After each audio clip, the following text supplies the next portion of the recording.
এই বাড়িটা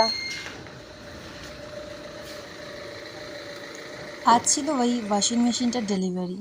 এটা আমি অর্ডার করিনি, মেহুর বাবা অর্ডার করে পাঠিয়েছে ওর জামা স্পেশালি কাচার জন্য। অ্যাকচুয়ালি আমার বাড়িতে না ওয়াশিং মেশিনের দরকার হয় না, কারণ আমাদের বাড়িতে কাছাকাছি লোকও ছিল এতদিন, আর তাছাড়া কাছাকাছির করে মেলার জন্য প্রচুর জায়গা রয়েছে।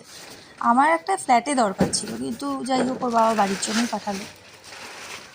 তো সেটাই এখন আনবক্সিং হচ্ছে। মেহু তো খুব এক্সাইটেড দেখার জন্য, লাফাচ্ছে। ও বুঝতে পারছে কিছু একটা জিনিস, এটা কি সেটা তো বুঝতে পারছে না, তাই দেখছে ঘুরে ঘুরে, আমিও দেখছি।